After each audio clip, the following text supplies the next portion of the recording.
All right, guys, so Wednesdays we have gymnastic strength. So today is fun. We have 4 movements, 4 rounds. It's going to be 20 seconds of work, 40 seconds of rest or transition time, okay? So the first one is going to be max effort strict pull-up. So that means palms will be facing forward, no kipping swing at all. So I'll show you a good rep here. So my feet are tight, good range of motion, control all the way down and up, okay? So the challenge here, particularly when you get tired, is that top position is not using a little kip. Also making sure you get that full range of motion at the bottom, right?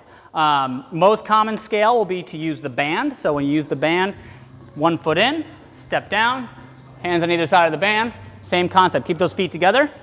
The hardest part when you're using a band is going to be the top of the pull-up because the band is shorter at the top, so it's giving you less help. So I tell people to try to think speed through the initial pull, use that energy of the band, make sure you get your chin over at the top every single rep, all right? From there, if either of these options are challenging for you, you're not able to get that many reps, you can also do ring rows. So ring rows are great because you can scale the difficulty down to a spot that's challenging for you, but again, keep your body nice and rigid, good range of motion, control up and down. I can make it harder if I change the angle or height of the rings, okay? So those are 3 classic strict pull-up options, all right? From here, we're gonna go to holding the bottom of the dip. So I'm gonna use the rings and a band to start, all right? So holding the bottom of the dip is kind of a stretch, but also a strengthening position. So watch what I'm gonna do. I take the band, I'm not gonna attach it to the ring. I just place it and my hand on top of it. The pressure of my hand is gonna hold it in place. So I do that for both sides. Okay, the bigger the band or the more that I pull it over, the more tension and help it'll give me. I'm gonna put 1 foot in the band instead of my knee, okay? Because this will give me support. It'll basically stretch out the band more and give me more support. So what I'm gonna do is find that bottom position. So notice my bicep is touching the ring and my shoulder is slightly in front of the ring. All right, so my forearm is straight up and down, and then I'm just gonna tuck my feet up and try to hold that position. The feeling is, it feels like you're pushing, right? You're trying to avoid sinking down any deeper, right? You're trying to pull the rings close to your body and just hold that position tight. That's it, all right? So if you want a different option, at both gyms we have some straight bars or instead of rings, something that's more stable.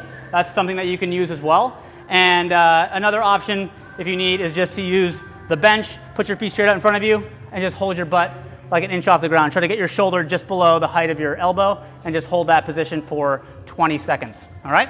So that's movement number 2. Movement 3 is going to be strict toes to bar. So these are tough. I'm gonna give you a couple options on here.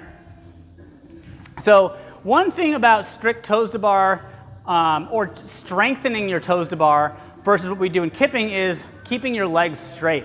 So when we do a toes to bar, I'll show you a kipping one. Notice how I keep my knees bent to reduce the leverage of my legs. When that weight goes way out here, that's way heavier on my midline. So one thing to do for a strict toes to bar is just keep your legs straight, and it's gonna be really challenging, okay? And working to control the swing. Naturally, if you come down, even if you're not using a big kip, you'll notice that you'll start to swing a lot. So really trying to use your lats in conjunction with your core to control that swing, really focus on keeping your legs straight. If it's hard for you to keep your legs straight, go to something more that we call like a ball up. So this is basically a strict version of a bent knee, something like that. That works on your lat strength and your core strength. Really great movement. Or just lift your legs as high as you can,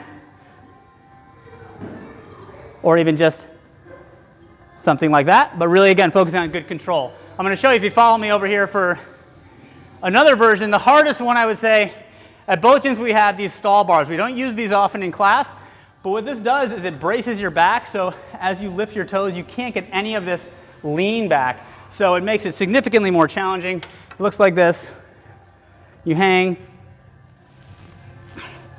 and lift. If you've never tried that, if you're stronger or you want a challenge, that's a pretty cool variation that you can try. All right, so we have one more gymnastic movement, and that's going to be shoulder taps in a handstand. So let's go back to the wall. So I'm going to go from easy to hard. So The most basic thing you can do here is planks and tapping, okay? Most people that's gonna be doable. So you can go to something like this where you put your feet and pike. Okay, from there you can go facing the wall. Wall facing is easier at kind of a partial angle. The closer you get to the wall, the harder it's gonna be, okay? Back to the wall, if you kick up, is more challenging. See if I can do it on my first try. Okay, that one's harder. And then from there, we obviously have the freestanding handstand shoulder taps for those that are good at freestanding handstands. So that's how you can progress through it. 20 seconds, as many as you can do. So those are our 4 movements. Lots of options, focus on quality here. And let's go to conditioning. All right, guys, so we have the classic EMOM workout. So it's gonna be 20 minutes, 4 movements. So that means we're gonna go through each movement 5 times. The way this works, you're gonna perform a certain number of reps within the minute, wait for the next minute to start the next movement. So ideally, you're able to finish the work within the minute, have a little bit of transition time to get to the next movement. So for scaling is scaling the number of reps per movement, or of course, options of scaling the weight as well. But movement number 1 is going to be 15 box jumps. So again, scale the reps down or the height of the box if needed, but this should be something you're able to move through consistently with little to no rest. So 2-footed jump, stand up on top of the box, and then you can step down. Okay? I like to get a nice rhythm here. Notice when I come down, my arms swing back, right?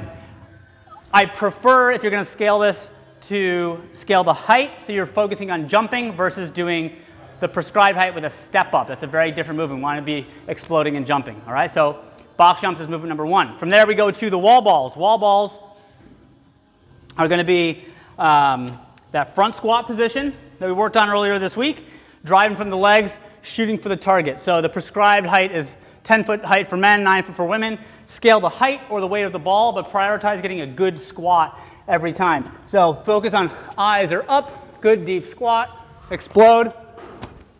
Nice smooth transition between the movements. So again, this should be a number that you're able to do unbroken, is 20 reps.